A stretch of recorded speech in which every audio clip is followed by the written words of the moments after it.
se creen que son salvas y se engañan a sí mismos, ¿verdad? Con falsas esperanzas y presunciones carnales, y que eso un día va a perecer, desgraciadamente. Sin embargo, hay personas que pueden estar verdaderamente seguros de su salvación, pueden estar seguros con sinceridad, y estas personas son las mismas que se esfuerzan en andar conforme a la verdad, son las mismas personas que se esfuerzan por estar en todos los caminos del Señor y pueden regocijarse con toda seguridad en la esperanza de la gloria de Dios, y esa esperanza no los va a avergonzar. Se puede estar seguro de la salvación, se puede estar seguro de que se está en Cristo Jesús, se puede estar seguro de que Dios ha hecho una obra en nosotros y nos ha cambiado, se puede estar seguro de que antes éramos ladrones y ahora pues nos ocupamos en darle a otros, antes éramos fornicarios y ahora amamos a nuestras esposas, antes éramos no sé cuántas cosas, y ahora por la gracia de Dios, Dios nos ha cambiado, nos ha hecho nuevas criaturas, y esas nuevas criaturas pueden estar seguros de la obra de Dios en sus vidas, porque el que comenzó la buena obra en ellos, lo que va a hacer es perfeccionarla hasta el día del fin.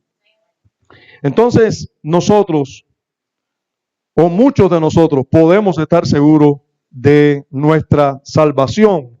Muchos de nosotros pueden estar seguros, podemos estar seguros de la salvación. Ahora, hoy, en relación a este tema, siempre hay interrogantes. Como por ejemplo, alguien que diga que está seguro de su salvación, esa seguridad de salvación no los pudiera engañar. Algunos pueden imaginarse que son cristianos y ser engañados. Estoy hablando de verdaderos cristianos. Verdaderos cristianos no van a ser engañados. Pero esa seguridad de salvación no es algo que sentimos. Y si es algo que sentimos, no nos puede engañar. ¿Tiene un fundamento sólido la seguridad de la salvación para un cristiano? ¿Sobre qué descansa la seguridad de la salvación de un cristiano? ¿Sobre qué descansa? ¿Solo sobre lo que nosotros pensamos o entendemos, o descansa sobre algo más que esto? La seguridad de la salvación de un cristiano no hará también que éste se vuelva orgulloso. Vamos a suponer que tú eres un verdadero creyente. Tú te encontraste un día en este mundo que tú pensabas que no había Dios, andabas según como se nos educa en esta sociedad cubana, desgraciadamente, como que no hay Dios. Se nos enseña que no hay Dios, se nos enseña el materialismo dialéctico. Todo salió de una gran explosión y después de millones de años de evolución salió la célula y las especies y así el mono, y del mono el ser humano. Y si nosotros somos descendientes del mono, pues comamos y bebamos y forniquemos y hagamos todo lo que queramos, porque la moralidad no tiene sentido. Incluso no tiene sentido muchas cosas que hoy exigimos con mucha exigencia, valga la redundancia. No tiene mucho sentido que honremos a nuestros padres, porque si de todas maneras hay animales que se comen a sus padres después, ¿y quién los condena? Si nosotros descendemos de los animales, ¿por qué tenemos que honrar a nuestros padres? ¿Por qué tenemos que honrar a las personas mayores? ¿Por qué tenemos que honrar a las autoridades? A cualquier autoridad. Si descendemos del mono. Si esta sociedad no sabe cuánto daño hace sacar a Dios de la ecuación. No sabe cuánto daño hace sacar a Dios de la ecuación. Si Dios no existe, ¿por qué tengo que honrar a mi madre? ¿Por qué tengo que honrar a mi padre? ¿Por qué tengo que honrar a las autoridades? ¿Por qué no puedo robar si los animales se roban unos a otros y no pasa nada? Dios no existe. Pero nosotros sabemos que Dios existe, porque Dios vino a nuestro encuentro y nos mostró que Él existe. A Dios gracias. Él siempre se ha mostrado allí está la creación mostrándose y mostrándonos de muchas maneras que hay un Dios. Sin embargo, nosotros aún así ciegos a eso, ciegos a esa realidad, hasta que Dios nos vino a nuestro encuentro, nos sorprendió en nuestro andar camino al infierno y nos dijo, aquí estoy yo. Nosotros realmente no le buscamos. Nadie aquí buscó a Dios. Ninguno de los que estamos aquí salió en busca de Dios. Dios salió en busca de nosotros. Cada uno con su caso particular, cada uno con su experiencia particular, pero en todos los casos Dios salió en nuestro encuentro. Ahora, Dios salió en tu encuentro, hubo una experiencia espiritual en tu vida y ahora tú crees que eres cristiano, tú crees que eres salvo. Y como tú eres salvo, ¿eso no te puede volver un poco orgulloso? Pregunto.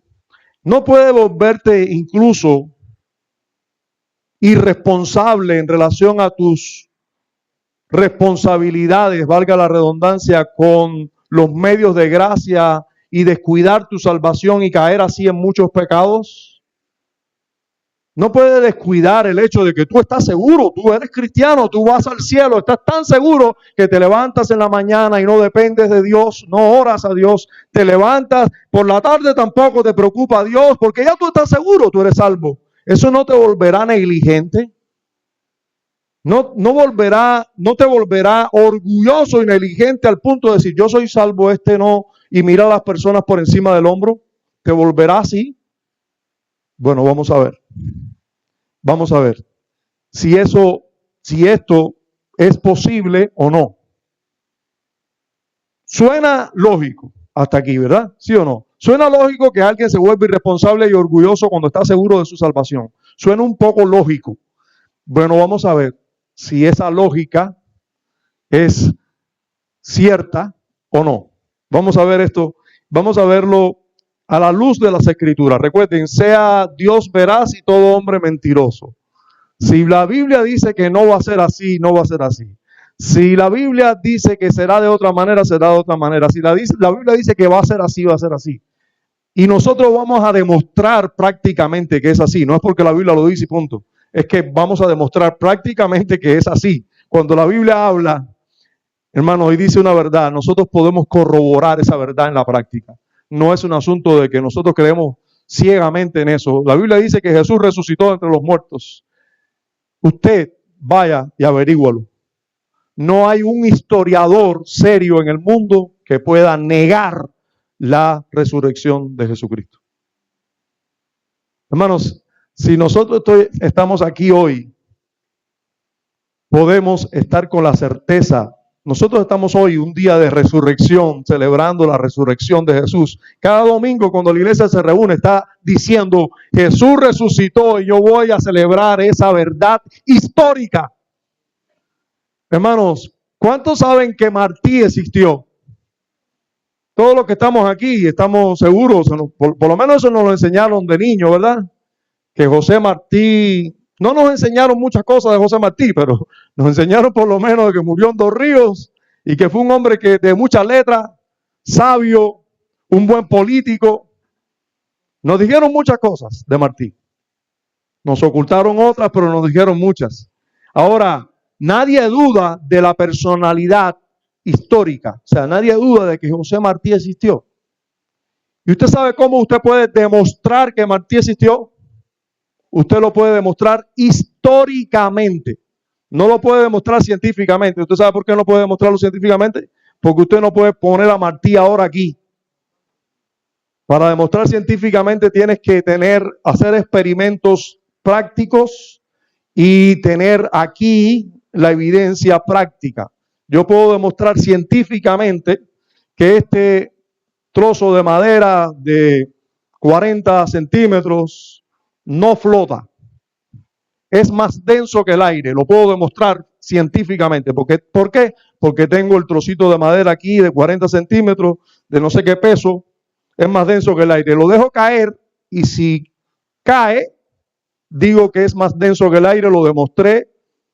Experiencia práctica, visible. Pero eso no lo puedo hacer con Martín, ni lo puedo hacer con Napoleón, ni lo puedo hacer con Alejandro Magno, ni con nadie en la historia. Yo puedo demostrar históricamente, que Napoleón fue una persona histórica, que José Martí fue una persona histórica, que Alejandro Magno fue una persona histórica y que Jesucristo fue una persona histórica. Y el asunto es que todas las evidencias históricas que apuntan a la persona de Jesucristo y que validan la persona de Jesucristo, de que vivió, de que nació en cierto lugar, en cierto momento histórico, vivió 33 años, fue crucificado, todas las evidencias históricas que apuntan a esto apuntan también a que resucitó entre los muertos. Todas. Los mismos que hablaron de su vida y su crucifixión, hablaron de su resurrección en la misma medida. Y hay más evidencias históricas de la resurrección de Cristo que de la existencia de José Martí. Entonces, es una realidad contundente, históricamente contundente, la resurrección de Cristo. Nosotros no estamos aquí solo con una fe ciega. No, la fe es creer lo que Dios dice en su palabra, pero Dios es veraz. Por eso no es ciego creer en lo que Dios dice.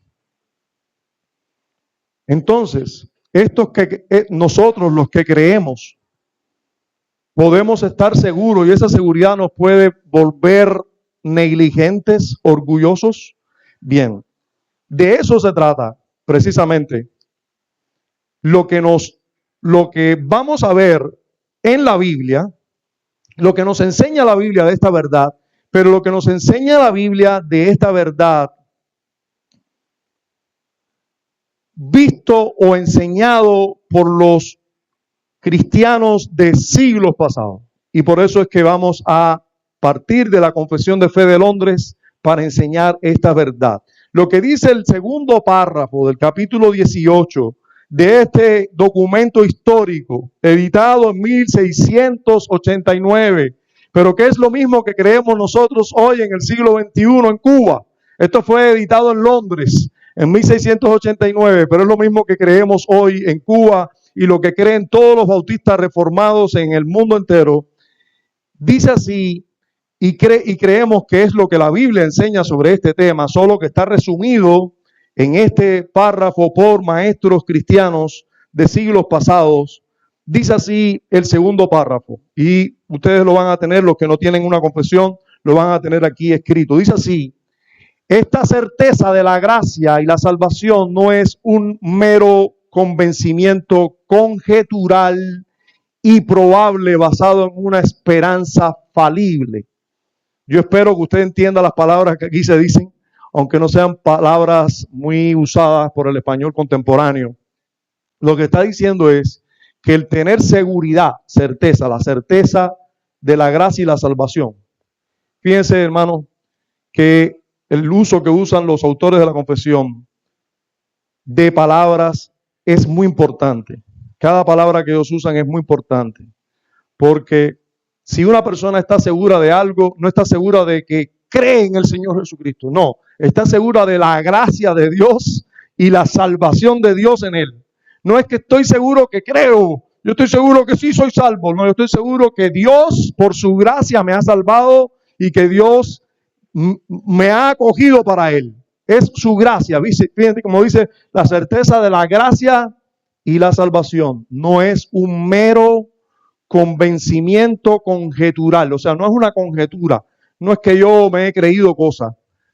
Y mucho más dice, y probable, basado en una esperanza falible, basado en una esperanza que falla. No es eso meramente, no es solamente eso.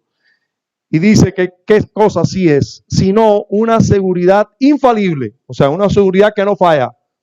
Una seguridad infalible de fe, una seguridad infalible de fe, una seguridad infalible que no falla, que sin embargo se sustenta en la fe, en la creencia, pero en la creencia en Dios, en la creencia en algo verdadero, no en fe en la fe, como tiene mucha gente. Hay gente que dice, yo tengo fe que yo me voy a ganar un carro este año, yo tengo fe que voy a tener un motor este año. Pero yo pregunto, ¿y en qué se sustenta esa fe? Esa fe que tú tienes, ¿De dónde proviene? Si la respuesta es, no, es que yo tengo un hermano en el extranjero y ya me depositó $3,000 en una tarjeta. Espérate. Tu fe está bien sustentada, porque bueno, un motor vale más o menos eso y ya tú tienes el dinero ahí. Por supuesto que tú puedes decir, yo creo que voy a tener esto este año. Pero si la conjetura tuya es porque tú tienes fe en una cosa que tú te ideaste, que tú pensaste, que tú creíste porque tú eres el más crédulo del mundo, bueno, eso no tiene ningún fundamento. Pero si el fundamento está en lo que Dios ha dicho, en lo que Dios asegura, hermano, Dios es veraz. Dios es veraz. Y eso lo ha demostrado con la vida de cada uno de nosotros. Cada momento lo ha demostrado. Basada, o sea, esa seguridad de fe es infalible, no falla. ¿Basada en qué cosa? En la sangre y la justicia de Cristo reveladas en el Evangelio. O sea, el fundamento de la seguridad, de la gracia y la salvación no está en nuestra fe, no está en algo que nosotros estamos seguros que vamos a hacer. ¿Te acuerdas lo que hizo el apóstol Pedro? Señor, mi vida voy a poner por ti. ¿Está basado en eso nuestra seguridad? En nuestra fortaleza, en porque yo sí soy un bárbaro y nunca voy a dejar de ser cristiano. ¿En eso está basado? No. Está basado en la obra de Cristo a favor mío. Está basado en el hecho de que ya Cristo dio su vida en lugar de la mía. Está basado en el hecho de que ya Cristo murió en lugar de mis pecados. No es en mi fortaleza, es en la fortaleza suya. En que Cristo ya venció mis pecados en la cruz del Calvario, ya pagó por ellos. Y yo no voy a ser condenado por Dios, porque ya Cristo llevó mis pecados en la cruz.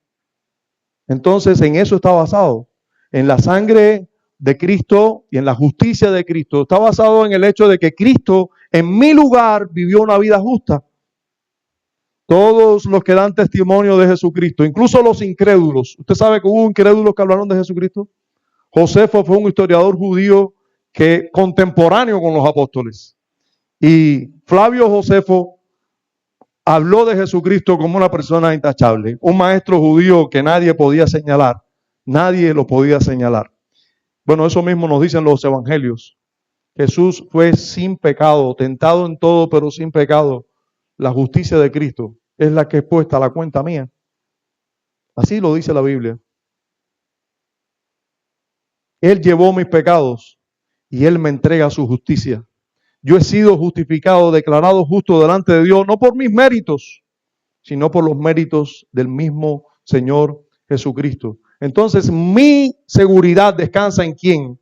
En que yo voy a ser fiel. Yo no voy a mirar a una mujer codiciándola hasta el día del fin. No, el Señor me libre de codiciar mujeres, pero desgraciadamente caigo en ello.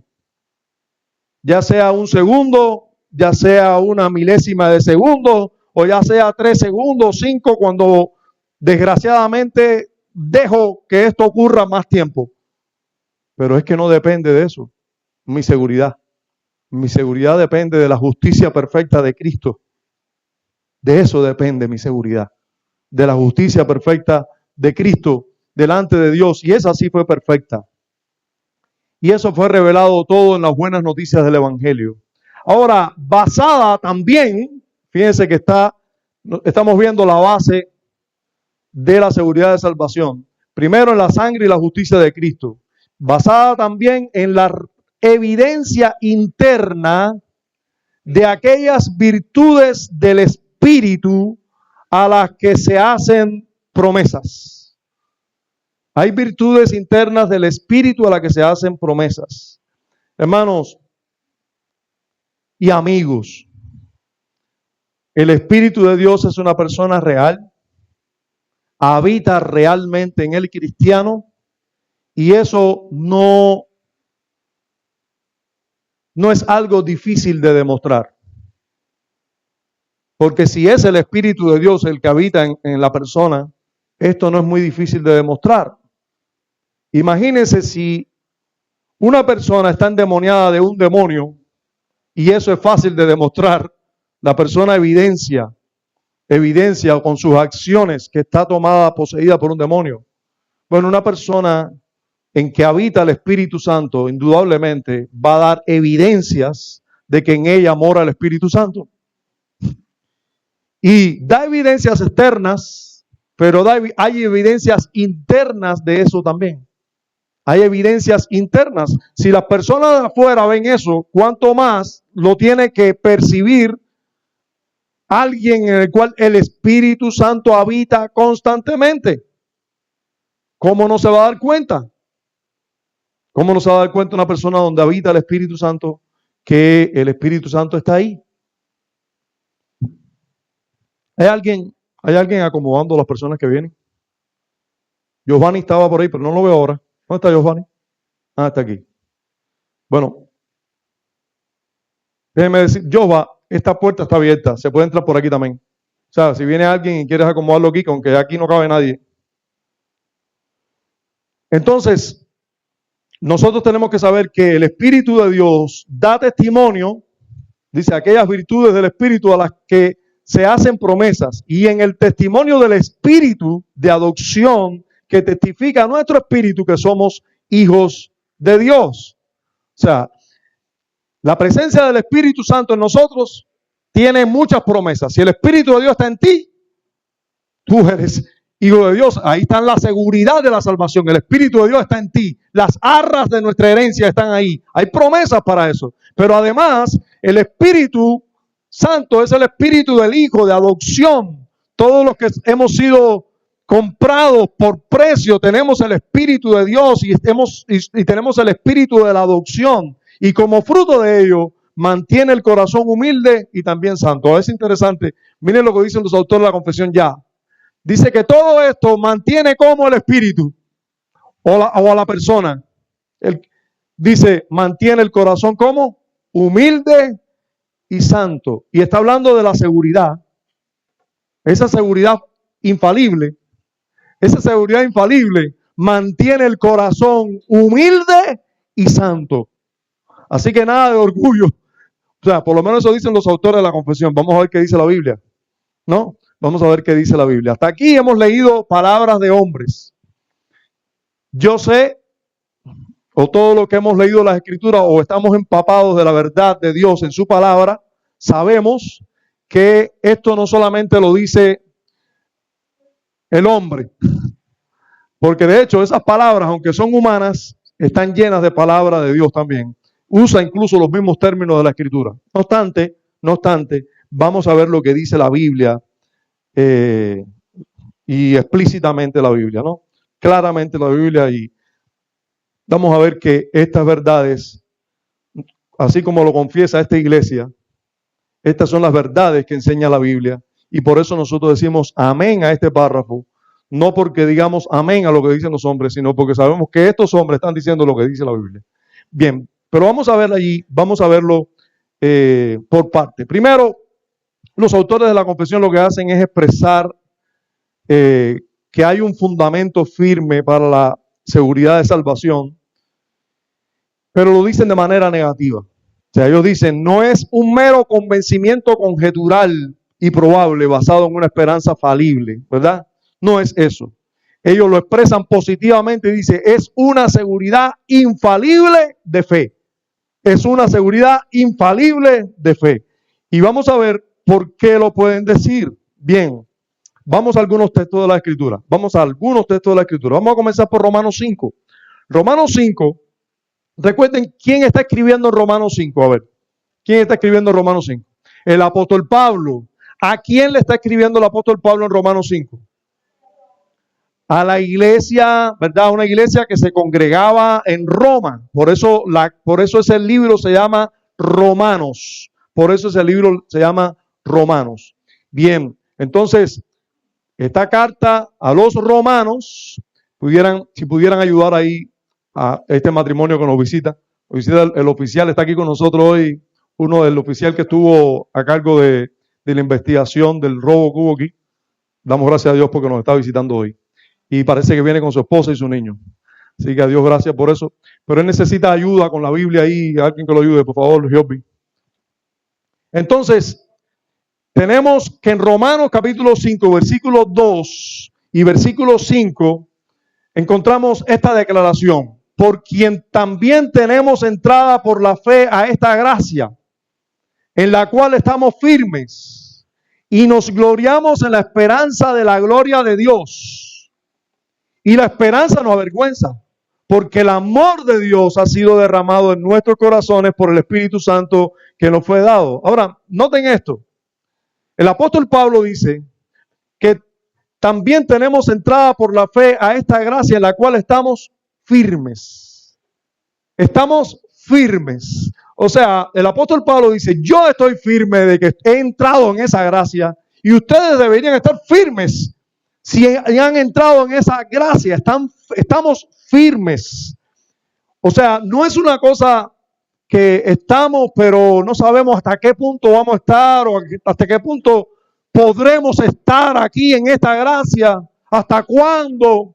Como piensa un arminiano contemporáneo, desgraciadamente. No, yo estoy aquí, mañana no sé. Depende de si yo persevero o no. No, hermano. Ya estamos firmes. El apóstol Pablo hablaba en esos términos. En esta esperanza estamos firmes. Estamos firmes. Dice, y nos gloriamos. ¿En qué nos gloriamos? En la esperanza de la gloria de Dios. Ya nos gloriamos en que un día vamos a ver la gloria de Dios. Un día nos gloriamos en eso. Es que tenemos la esperanza de que vamos a ver un día la gloria de Dios. Y estamos firmes en eso. Dice, y la esperanza no avergüenza. Hermano, si fuera una esperanza que tú fueras a perder, que tú no estás segura, es una vergüenza esa esperanza. No, esa esperanza no avergüenza. No avergüenza, ¿tú sabes por qué? Porque el amor de Dios ha sido derramado en nuestros corazones por el Espíritu Santo que nos fue dado. O sea, ya ha sido derramado el amor de Dios. Recuerdo ahora versos adelante que dice, de este mismo pasaje, que dice, si Él, aún siendo pecadores, Cristo murió por nosotros, ¿cuánto más ahora que ya somos su pueblo? No vamos a ser con Él completamente salvados.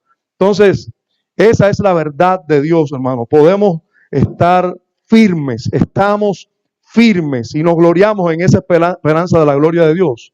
Noten los términos que se usan en las Escrituras. Firmeza. En primera de Juan, capítulo 3, versículo 2. Voy a leer el verso 2 y el verso 14. ¿Lo ven aquí en la cita? Los que no pueden buscar en la Biblia rápido, pueden venir aquí. Yo estoy leyendo los mismos textos. Dice, amados, ahora somos hijos de Dios. Miren los términos que usa el apóstol Juan. Nuevamente, Juan le escribe a cristianos, hermanos. No le escribe a todos los seres humanos. No le escribe a todo el barrio nuestro. No. Esto es para los cristianos. Cuando usted lee la Biblia, usted tiene que saber, esto es una carta del apóstol Juan a una iglesia o a cristianos. Si yo no soy cristiano, yo no soy amado. Ese amados es para los cristianos. Ese amados es para los cristianos. Bien, entonces, amados, ya son amados de Juan y de quién más? De Dios. Amados, ahora somos hijos de Dios. Ya somos hijos de Dios. Fíjense, ahora somos hijos de Dios. Y aún no se ha manifestado lo que hemos de ser, ¿verdad? Todavía aquí estamos llenos de pecado, de imperfecciones y todo lo que conlleva los pecados e imperfecciones, ¿verdad? No es que somos pecadores acérrimos, porque ningún verdadero creyente es un pecador que vive pecando, pero indudablemente hay todavía rezagos de pecado en todos los cristianos. Por eso usted no va a llegar a ninguna iglesia perfecta. Por eso usted va a llegar a una iglesia donde va a tener que soportar, donde va a tener que esperar por otros y donde otros van a tener que esperar por ti. Sí, porque es importante que usted sepa que usted llega a una iglesia y esa iglesia no es perfecta. Si esa iglesia fuera casi perfecta, ya deja de ser perfecta cuando usted llegó. Porque usted no es perfecto tampoco. Entonces, todos nosotros tenemos aún pecado, Pero sin embargo, ya muchos de nosotros, los que ya estamos en Cristo, podemos decir que ya somos hijos de Dios. Y aún no se ha manifestado lo que hemos de ser. Miren, no se ha manifestado lo que hemos de ser un día, porque un día vamos a ser hijos de Dios sin pecado. Pero todavía no se ha manifestado eso. Pero sabemos, fíjense, hermano, ¿lo podemos saber o no lo podemos saber? Sí lo podemos saber, pero sabemos que cuando Él se manifieste, seremos semejantes a Él, porque le veremos tal como Él es. Ahora yo pregunto, ¿quiénes van a ser semejantes a Él? Porque le veremos tal como Él. ¿Quiénes? Los amados, todos los que ya son hijos de Dios, todos. Esto no es para algunos, esto es para todos los amados que ya son hijos de Dios. Todos van a verle cuando Él se manifieste, todos van a verle tal como Él es, porque van a ser semejantes a Él. Todos los amados que ya son hijos de Dios están en esa condición. Todos. Fíjense que dice, nosotros sabemos que hemos pasado de muerte a vida. Yo pregunto, ¿quién ha pasado de muerte a vida? ¿Y quién puede saber eso? Todos los que han nacido de nuevo, todos los verdaderos cristianos han pasado de muerte a vida. ¿Cómo es que después van a ir para la muerte otra vez? No, ellos van a morir físicamente, pero nunca van a morir más. No verán muerte jamás. Todos han pasado de muerte a vida. Todos los que han nacido de nuevo han pasado de muerte a vida. Y si usted ve que no fue así y que cogió el mundo y comenzó a pecar y ahora es peor que antes, simplemente miren lo que dice la Biblia. Se fueron de nosotros porque no eran de nosotros. Si hubieran sido de nosotros, hubieran permanecido con nosotros. Pero se fueron de nosotros para dar evidencia de que no todos son de nosotros. Por eso aquí no podemos engañarnos. Todos los que estamos aquí no somos cristianos.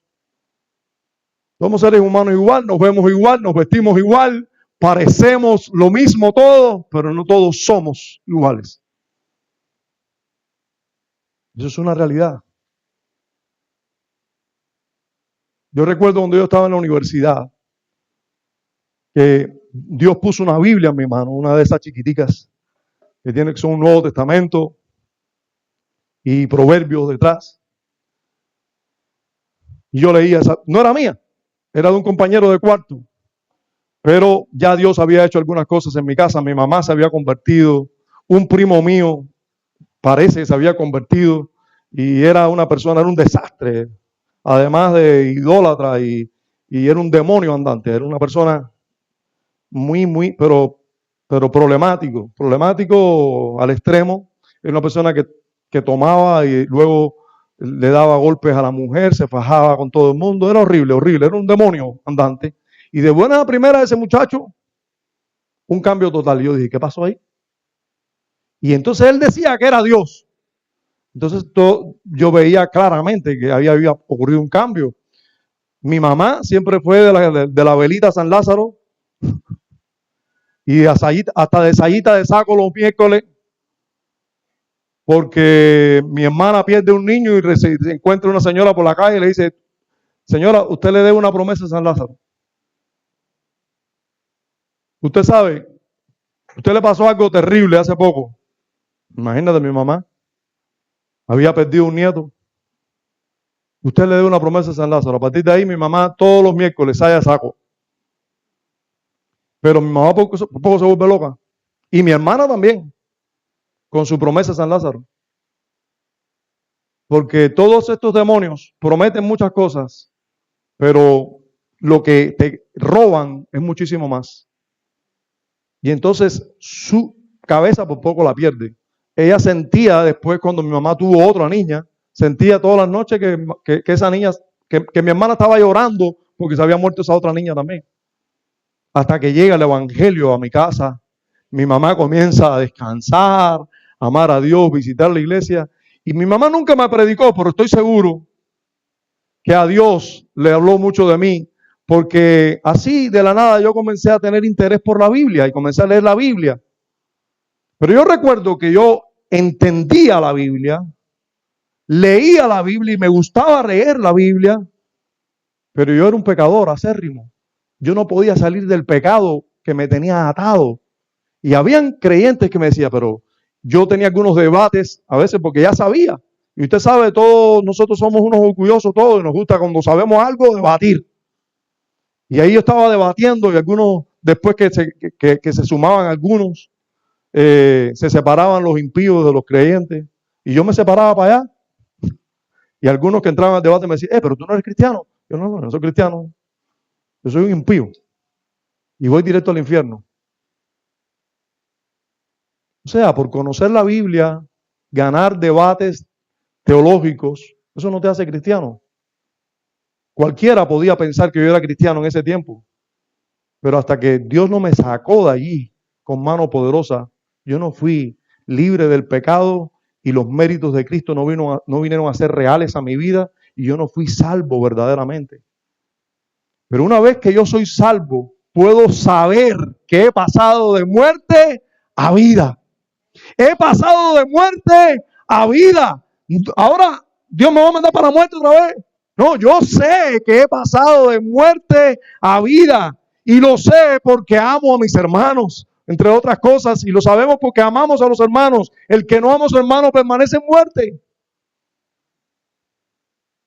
Una de las evidencias de que podemos estar seguros de ser salvos, sabemos, ¿te dan cuenta? Sabemos que hemos pasado de muerte a vida. Se puede saber, se puede tener esa seguridad.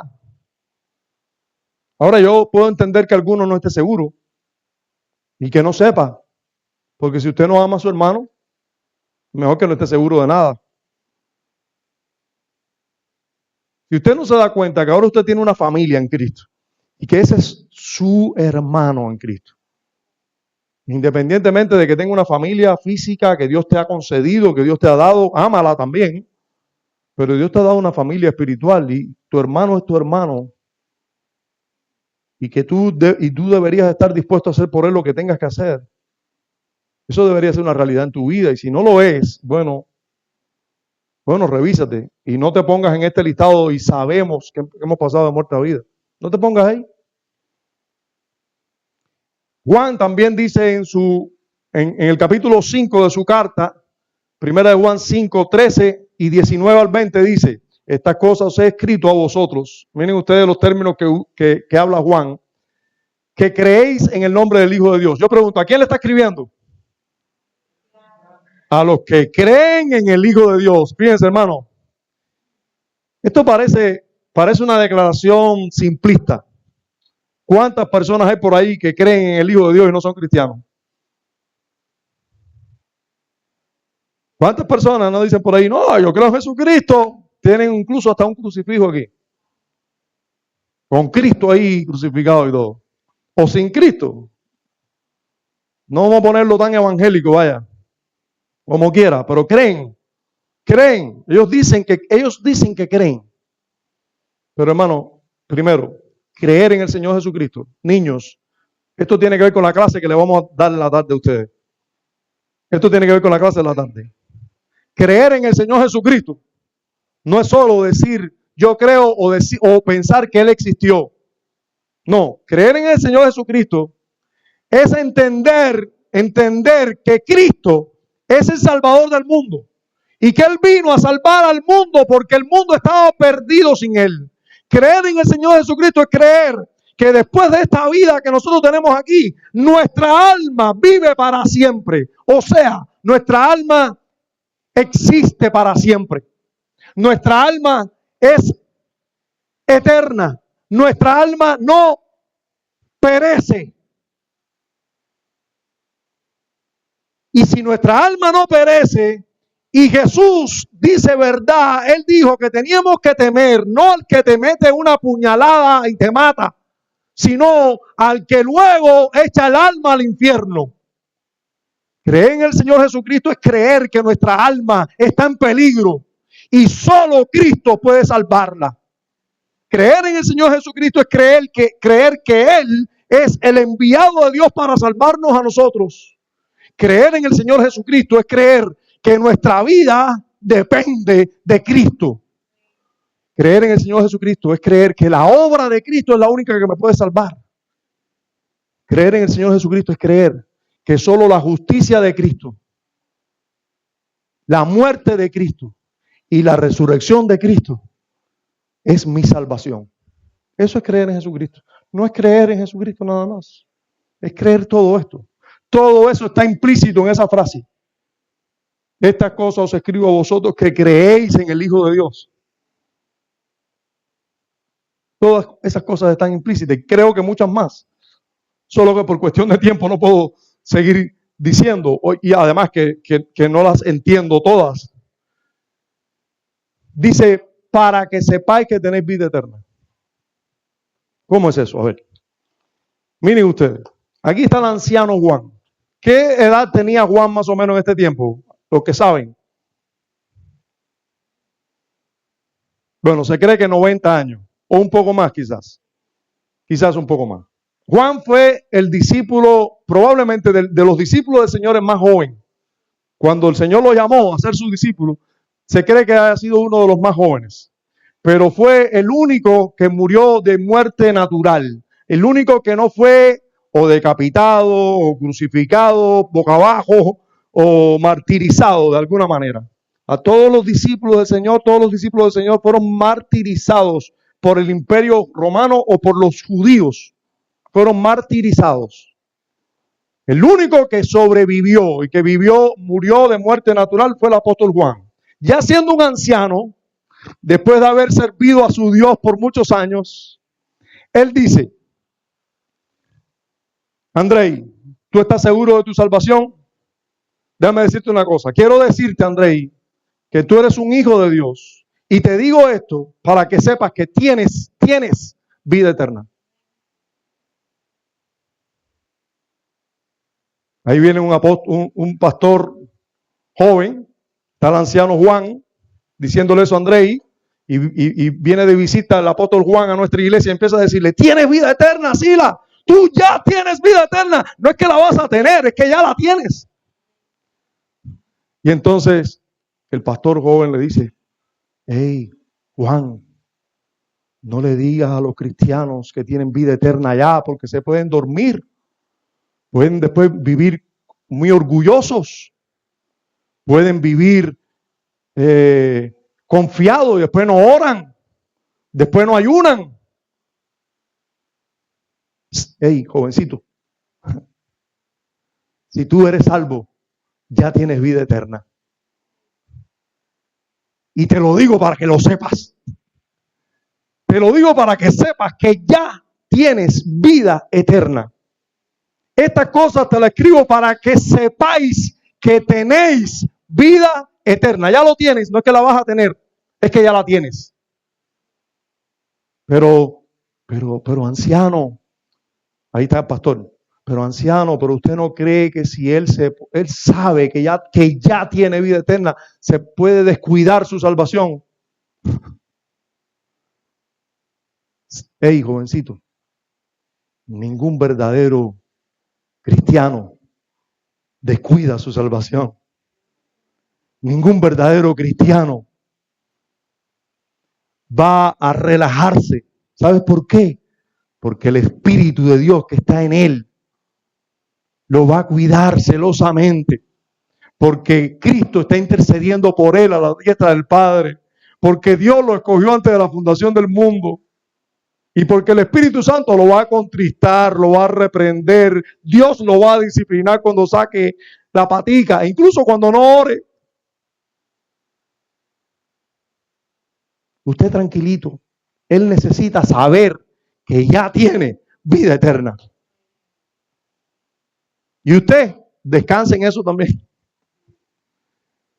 Hermano, nuestra lógica no es la lógica de Dios. Nuestra lógica es, si tú estás seguro que tienes salvación, vas a descuidar la salvación. Esa es nuestra lógica. Esa es la lógica de un inconverso, a lo mejor. Pero en la lógica de Dios, el que está seguro, el que está salvo, el que es salvo, debería estar seguro de la salvación. Y eso lo va a hacer más santo, porque ningún apóstol nos dice algo para que seamos más pecadores. Nos lo dice para que seamos más santos. Se exhorta y para que sepan esto. O sea, yo quiero que ustedes sepan esto, estén seguros de esto, que tienen vida eterna. Deben estar seguros de eso, por eso se los digo, para que sepan que tienen vida eterna. Para que sepáis que tenéis vida eterna y para que creáis en el nombre del Hijo de Dios, o sea, para que sigan creyendo. Sabemos nuevamente que somos de Dios, sabemos, estamos seguros que somos de Dios y el mundo entero está bajo el maligno. Nosotros somos de Dios y lo sabemos y el mundo entero está bajo el maligno. Por cierto, tengo que dedicar estas palabras a los amigos que están aquí, a los niños que están aquí. Hay solo dos lugares, hay solo dos identidades que podemos tener en relación a Dios. O somos hijos de Dios o somos del maligno. Solo dos. No hay una tercera categoría de personas que se portan bien, no dicen malas palabras, son moralistas, son gente correcta y entonces no son ni del maligno ni de Dios. No, no. Desgraciadamente no es así. Delante de Dios, o estás con Él o estás contra Él. Delante de Dios, o te vuelves de todos tus pecados, porque con esa moralidad y esa justicia propia, ahí hay mucha maldad. Y sobre todo, no si te juzgo yo, porque a lo mejor yo no puedo juzgarte porque soy parecido a ti, pero Dios sí te va a juzgar. Y es delante del tribunal de Dios que vamos a comparecer, no delante de un tribunal humano. Un tribunal humano te puede juzgar según sus leyes humanas, pero el tribunal divino le aseguro que es más alto, más sublime, más santo, y es en ese tribunal en el que vamos a ser juzgados y vamos a tener que dar cuenta. Entonces, sabemos que somos de Dios, o eres de Dios o eres del maligno, dice, y el mundo entero está bajo el maligno. Pero sabemos que el Hijo de Dios ha venido y nos ha dado entendimiento para conocer al que es verdadero y estamos en el verdadero. Hermanos, yo pregunto, si una persona sabe que es de Dios y sabe que está en el verdadero y sabe que tiene vida eterna, entonces yo pregunto, ¿se puede saber o no se puede saber? Según el apóstol Juan, no solo él que era un anciano, no, sabemos, yo y ustedes que son cristianos, sabemos también que somos de Dios, sabemos que estamos en el verdadero, en su Hijo Jesucristo, ese es el verdadero, este es el verdadero Dios y la vida eterna. Este es el verdadero Dios y la vida eterna. Y estamos en Él, que es el verdadero. Bueno, yo creo que hablando en esos términos, podemos decir con toda seguridad que podemos estar seguros de nuestra salvación. Vamos a pasar a la última parte de la clase para terminar, y es las raíces de su infalibilidad. ¿En qué se sostiene? ¿De dónde se desprende? ¿En qué se fundamenta? Bueno, en la sangre y la justicia de Cristo, dicen los autores de la confesión. En la sangre y la justicia de Cristo. ¿En qué radica nuestra seguridad? En la sangre de Cristo y en la justicia de Cristo. ¿Eso lo dice la Biblia? Vamos a ver que sí. Hebreos capítulo 10, versículo 14 y versículos 19 al 22 dice, porque con una sola ofrenda hizo perfectos para siempre a los santificados. ¿Cuál fue la ofrenda que dio Cristo? Su sangre, ¿verdad? Su vida. Él dio su vida en lugar de los hombres. Ahora, cuando Jesús estaba muriendo, nosotros sabemos que pasó una cosa ese día. ¿Qué pasó? Históricamente, ¿qué pasó? Dice Adrián muy bien, así los niños deberían decirlo también. ¿Qué pasó el día que Cristo murió, Jan Oreste? El velo se rajó de arriba a abajo. ¿Y qué quiere decir eso, Karen? Que el pacto fue cumplido, exactamente. ¿Y qué quiere decir que se haya rajado de arriba a abajo? ¿Algún niño para ver a Adán? Que ahora hay acceso a Dios, que fue Dios quien lo rajó, se rajó el velo del templo que Dios había mandado a construir para adorarle a Él ese templo que tenía un velo entre el lugar santo y el lugar santísimo donde está la presencia de Dios. Ahora que no se podía entrar sino solo el sumo sacerdote una vez al año y con sangre por sus propios pecados, ahora Cristo muere y el velo misteriosamente se raja en ese mismo momento histórico, se raja de arriba a abajo. Dios lo raja porque fue de arriba a abajo. Ahora hay entrada, ahora podemos adorar a Dios. ¿Por medio de quién? ¿De qué sangre? Porque antes había que entrar con sangre, ahora con la sangre de el Señor Jesucristo murió. El Cordero murió. Ahora entendemos las palabras de Juan el Bautista que dijo: he aquí el Cordero de Dios que quita el pecado del mundo. Él fue el Cordero de Dios que realmente quitó el pecado del mundo. Se rasgó el velo de arriba abajo y ahora hay entrada. Por eso es que la firmeza que nosotros tenemos de nuestra salvación está fundamentada en esa sangre que Cristo dio en la cruz por los hombres. Ese día ocurrió eso, pero los mayores ahora aquí no le vamos a dar esa tarea a los niños, aunque algún niño puede saberlo, ¿no? Pero, ¿qué más ocurrió ese día? Aparte de ese velo rajado, ¿qué más ocurrió en Oreste? Porque los adultos no quieren levantar la mano, dime tú. ¿O tú eres un adulto? No, todavía no. Casi. Hubo un terremoto en toda la tierra. ¿Qué más? Se oscurecieron los cielos. Son eventos históricos que ocurrieron ese mismo día que Cristo murió. ¿Y qué más ocurrió? A ver, Yamica. Hubo resurrección de los muertos. Hermanos, el día en que Cristo murió, hubo resurrección de muertos. Hubo personas que literalmente resucitaron de entre los muertos, visitaron a sus familiares, y no me pregunten qué pasó con ellos después, porque la Biblia no lo dice. Dice Joel que volvieron a morir, pero eso es lo que dice Joel. Ahora, no sabemos si pasó con lo que pasó con Enoc, que después de eso fueron traspuestos. No, porque no lo dice la Biblia. Pero la Biblia dice que volvieron a morir. Pero la Biblia dice que volvieron a morir. No, ya. Ese debate lo vamos a dejar para después de la clase. Entonces, lo cierto es esto. Nuestra salvación depende de la obra de Cristo. La seguridad de que somos salvos depende de la obra de Cristo en la cruz. Él murió en mi lugar.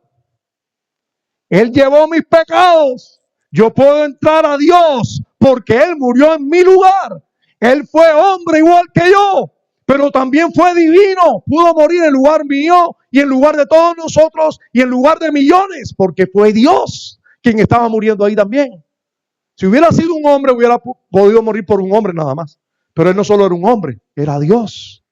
Podía morir por todos nosotros también. Entonces, pero además pudo satisfacer la ira de Dios, que era el que estaba demandándonos a nosotros una justicia perfecta. Y fue una persona perfecta quien dio su vida en la cruz del Calvario. Por eso encontramos un libro tan gordo, explicándonos todas estas verdades para que nosotros entendamos la salvación de los hombres. Por eso es importante leer este libro.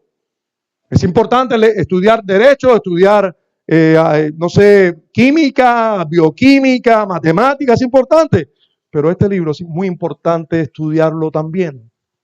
Aquí se explica quién es Dios, quiénes somos nosotros y cómo nosotros podemos ser salvos. Por eso José Martí dijo que era importante leer este libro.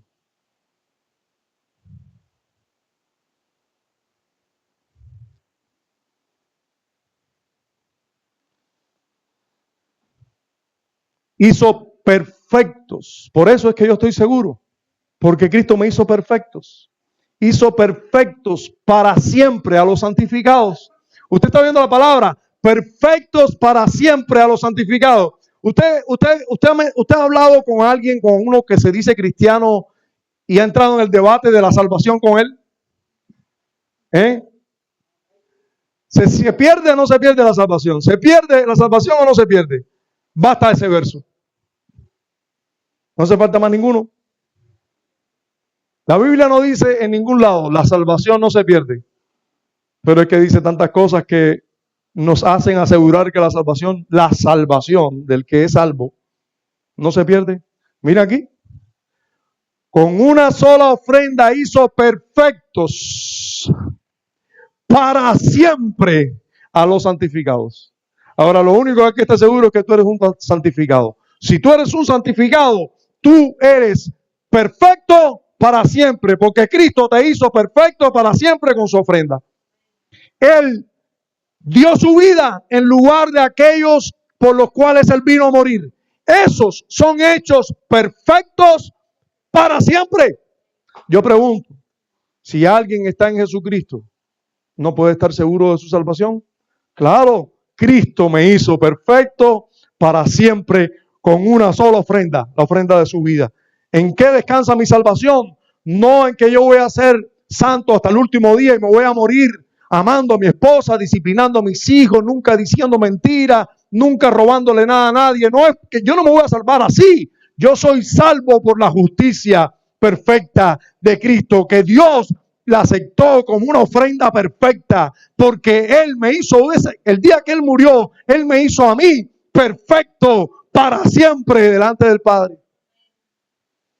Eso es lo que me sostiene, eso es lo que me da seguridad. La ofrenda perfecta que se dio en mi lugar.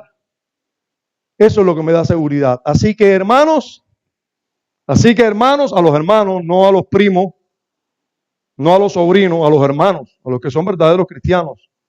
Así que hermanos, teniendo libertad de entrar en el lugar santísimo, se rajó el velo, ¿verdad, Karen? Se rajó el velo, ahora tenemos libertad para entrar al lugar santísimo por la sangre de Jesucristo.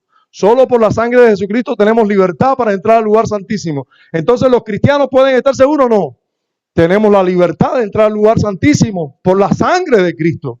Eso es lo único que me da garantía de entrar al lugar santísimo. No es otra cosa. Pero es una cosa ciertísima, la sangre del Señor Jesucristo, por el camino nuevo y vivo que Él nos abrió a través del velo. ¿Por qué es un camino nuevo y vivo? ¿Por qué es nuevo el camino? Antes había que entrar por medio del sumo sacerdote, ¿sí o no? Una vez al año, ofrendando animales. Ahora hay un camino nuevo. Y es un camino vivo. El Señor Jesucristo entró vivo. Murió, pero resucitó. A través del velo, esto es de su carne, la carne de Cristo. Y teniendo un gran sumo sacerdote sobre la casa de Dios, ¿quién es? El mismo Señor Jesucristo. Acerquémonos con corazón sincero en plena certidumbre de fe. O sea, tenemos la certeza, la plena certeza de que estamos limpios en Él, en Cristo, y podemos acercarnos al lugar santísimo. Purificados los corazones de mala conciencia, lavados los cuerpos con agua pura. Hemos sido lavados verdaderamente con la obra de Cristo. Las marcas de esa gracia, dicen los autores de la confesión, evidencia interna de aquellas virtudes del Espíritu a las cuales se les hacen promesas. Si el Espíritu de Dios está aquí, hermanos, hay promesas para el Espíritu de Dios. Dice Mateo capítulo 3, versículos 7 al 10. Al ver él que muchos de los fariseos y de los saduceos venían a su bautismo, les decía: generación de víboras, ¿quién os enseñó a huir de la ira venidera? Haced pues frutos dignos de arrepentimiento. Y no penséis decir dentro de vosotros mismos: Abraham tenemos por padre, porque yo os digo que Dios puede levantar hijos a Abraham aún de estas piedras. Y ya también el hacha está puesta a la raíz de los árboles. Por tanto, todo árbol que no da buen fruto es cortado y echado fuera. Hermanos, un verdadero creyente, ¿qué dije? Echado, ¿qué dije? Fuera, en el fuego. Ahora, hermanos y amigos, todo aquel que tiene el Espíritu de Dios se arrepiente. Todo aquel en el cual el Espíritu de Dios está, vive arrepentido. ¿Recuerda cuando vimos el capítulo 13 de la santificación? No, el 15 de la seguridad del arrepentimiento para vida y salvación. Vimos que el arrepentimiento es algo que está en todo verdadero creyente. No estuvo una vez cuando se arrepintió de sus pecados, no, es que está constantemente. vive arrepintiéndose, vive consciente de sus maldades, vive consciente de sus pecados, vive en arrepentimiento, un verdadero creyente. En Marcos 1:15 dice, diciendo, el tiempo se ha cumplido y el reino de Dios se ha acercado, arrepentíos y creed en el evangelio. Una persona regenerada, salvada, cree en el evangelio constantemente y se arrepiente constantemente. Miren, les voy a poner un ejemplo práctico de un cristiano en Cuba. Un cristiano en Cuba cree en el evangelio y se arrepiente constantemente. Usted sabe que no es posible que un cristiano viva en Cuba amargado. No es posible. No es posible que tú vivas la realidad que vive el cubano hoy, apagones, no hay buenas noticias de que nada vaya a mejorar, una economía desastrosa, no hay futuro para nuestros hijos, basura en las calles cada vez más. Usted no ve buenas noticias por ningún lado, ¿verdad? No ve buenas noticias por ningún lado. Sin embargo, hay buenas noticias en el evangelio.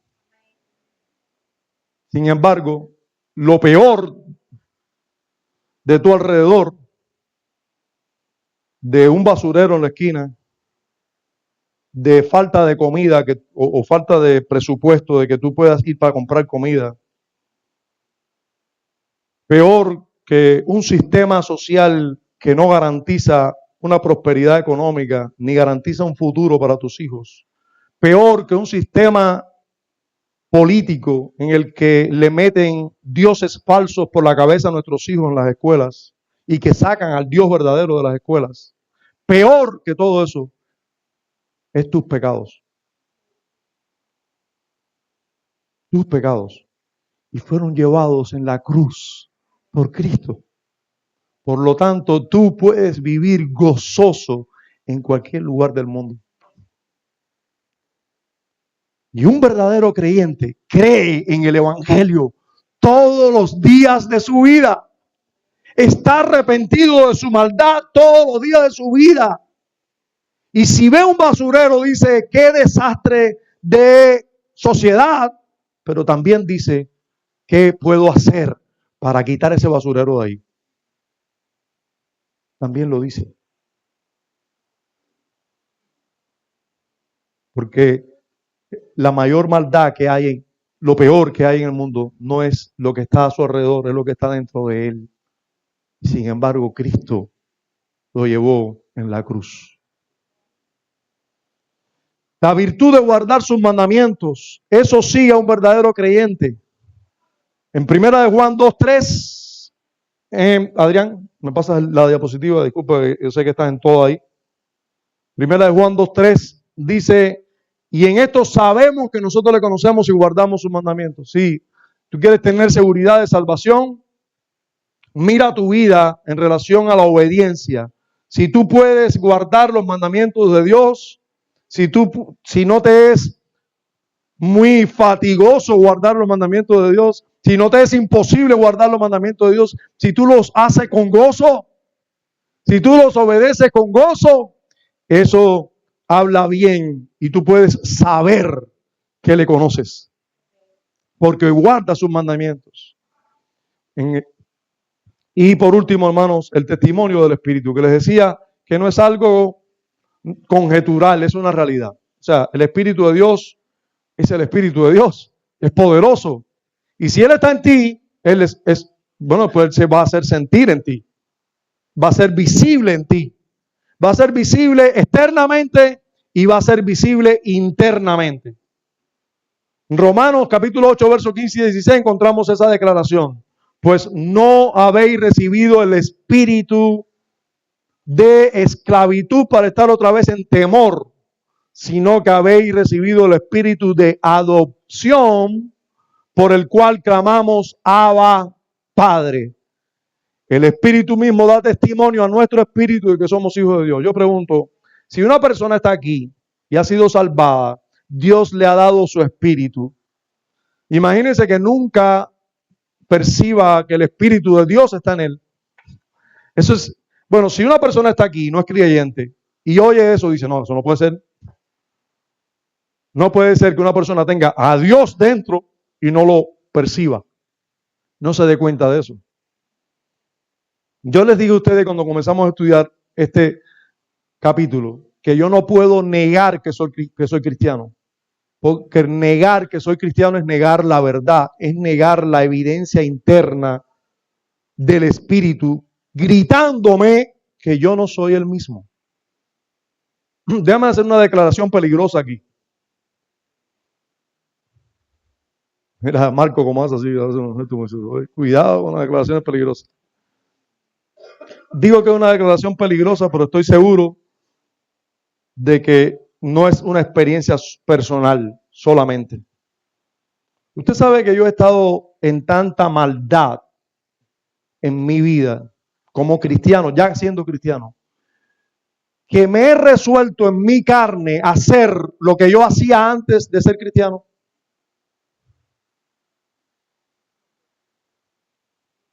Muy peligroso, horrible, muy pecaminoso de mi parte. Pero yo he tenido etapas en mi vida, a Dios gracias, hace mucho tiempo, pero tuve etapas en mi vida en que yo dije, yo voy a hacer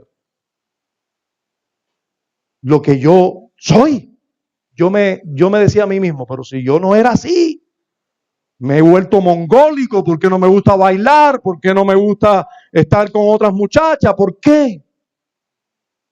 ¿Y sabes qué? No he podido hacerlo. No he podido. ¿Sabes qué? ¿Cuál ha sido el resultado? Sentarme, meditar y claramente Dios decirme, ¿te das cuenta que no eres el mismo? No eres el mismo. Ya no te gustan las cosas que te gustaban antes, aunque el diablo te diga que sí, no te gustan las cosas que te gustaban antes. No puedes. Hermano, eso es una realidad. Cuando Dios viene a nuestras vidas, es Dios en nuestras vidas. No solo Él nos cambió totalmente nuestro corazón, sino que además de eso, Él viene a morar en nosotros. Y Él se hace visible en nosotros, palpable en nosotros. No puede ser posible que Dios esté en ti y tú no te des cuenta que Dios está en ti. Entonces, el apóstol Pablo lo dijo claramente, el Espíritu Santo vino a nosotros. Fíjate, no hemos recibido, quiere decir que no lo teníamos antes. Si usted está aquí sin el Espíritu de Dios, yo lamento su condición realmente. Porque solo por el Espíritu de Dios una persona puede nacer de nuevo. Nicodemo era un religioso, conocía la Biblia y fue donde está Jesús y le dijo, maestro, ¿qué tengo que hacer? Y dice, tienes que nacer de nuevo. Tienes que nacer del Espíritu, porque la carne es carne, tú tienes que nacer espiritualmente. Pero una vez que tú naces espiritualmente, tú recibes el Espíritu. Y no es un espíritu de esclavitud para estar otra vez en temor, sino que hemos recibido el espíritu de adopción. Ahora no tememos a Dios en el sentido ese de que la ira de Dios estaba sobre él. No, ahora le llamamos Padre. Ahora vamos con confianza a nuestro cuarto y no hay ahí un Dios para juzgarnos. Hay un Padre esperándonos para orar. Y podemos ir con toda seguridad y decir, Padre nuestro que estás en los cielos. Sí, una y otra vez nos demuestra que Él está presente. Una y otra vez nos demuestra que es así. Y clamamos, Abba, Padre, desde nuestro interior con seguridad. El Espíritu mismo da testimonio. O sea, nos habla nuestro Espíritu de que somos, ¿qué cosa? Hijos de Dios, somos hijos de Dios. Eso lo hace el Espíritu de Dios y solo el Espíritu de Dios. Y es una realidad. 1 Corintios 2:12 dice, y nosotros no hemos recibido el espíritu del mundo, sino que una vez más, ¿ve? No hemos recibido el espíritu del mundo, sino el espíritu con mayúscula que proviene de Dios, para que sepamos lo que Dios nos ha concedido. ¿Se da cuenta que hay una seguridad, hay algo que podemos saber para que sepamos lo que Dios nos ha concedido. Hemos recibido el Espíritu está en nosotros y podemos saber lo que hemos recibido de Él. Gálatas 4, 6 y 7 dice, por cuanto sois ya hijos, Dios envió a vuestros corazones, ¿a quién? El Espíritu de su Hijo, el cual clama, ¿cómo? Abba, Padre. Si el Espíritu está en nosotros clamando, Abba, Padre, haciéndonos clamar a Dios, como que Él es nuestro Padre. Hermano, eso es una realidad, esto pasa. Así ya no eres esclavo, sino hijo, dice Gálatas, o Pablo a los Gálatas, y si hijo, también herederos de Dios por medio de Jesucristo. El último texto que vamos a leer es el de Primera de Juan 3, versículo 1 al 3. Primera de Juan 3, versículo 1 al 3, nuevamente el apóstol Juan, el anciano Juan, diciendo, mirad cuál amor nos ha dado el Padre. Ya nos lo dio el Padre, el amor. Para que seamos llamados hijos de Dios. Podemos llamarnos hijos de Dios. Por esto el mundo no nos conoce, porque no le conoció a Él. Amados, ahora somos ya hijos de Dios. Y aún no se ha manifestado lo que hemos de ser, pero sabemos que cuando Él se manifieste, seremos semejantes a Él porque le veremos tal como Él es. Y todo aquel que tiene esta esperanza en Él, se purifica a sí mismo, así como Él es puro. ¿Cómo es eso? La esperanza de ser hijo de Dios y de estar un día con Dios y de ser un día perfeccionado, porque ya somos hijos de Dios, pero un día vamos a ser totalmente perfeccionados. Esa esperanza, ¿qué hace conmigo? Me purifica. ¿Esa esperanza no me vuelve orgulloso? No, me purifica. Entonces la tesis de que eso puede volverte orgulloso, negligente, para nada. Eso purifica nuestras vidas, hermanos. Esa es la verdad en relación a estar seguros de la salvación. Porque estar seguro de la salvación, hermano, no es estar seguro que yo soy especial. Es estar seguro que Dios ha sido especial conmigo. Estar seguro de la salvación no es estar seguro de que yo sí soy un tipo, un bárbaro. No, es estar seguro de que yo soy débil, frágil, pero Cristo es fuerte. Estar seguro de la salvación es estar seguro de que yo he puesto mucho pecado y Dios ha puesto mucha gracia en mí para salvarme. Dios ha puesto mucho de su espíritu, Dios ha puesto toda la obra de Cristo a mi favor. Eso es de lo que estoy seguro. Por eso es que me vuelve humilde y más santo. Podemos concluir con toda seguridad que no es una fantasía ciega y absurda la que viven los que se saben con los beneficios de la gracia de Dios y la salvación que conlleva esas gracias. No es una fantasía ciega. También podemos asegurar que la seguridad de la salvación descansa o se fundamenta no en nosotros, no en nuestra fuerza, no, en las excelencias de la obra completa de Jesucristo a favor nuestro. En la evidencia de que el Espíritu de Dios está en el creyente, proveyendo aquellas gracias o favores que cuentan con promesas de Dios. Descansan en el testimonio interno del Espíritu, testificando a nuestro espíritu de que somos hijos de Dios. Podemos concluir que, contrario a lo que muchos piensan o aseguran, equivocadamente, por cierto, que la seguridad de la salvación, la seguridad de contar con la salvación, promueve el orgullo o el pecado en algún cristiano. No es así. Antes bien, purifica y santifica al cristiano. Padre, gracias damos por estas verdades de tu palabra, aclaradas. Gracias por exponernos a ella y gracias por todo lo que sabemos va a resultar en nuestros corazones por medio de ella y en la extensión de tu reino también. En Cristo oramos. Amén. Bien, ¿alguna duda antes de pasar a merendar?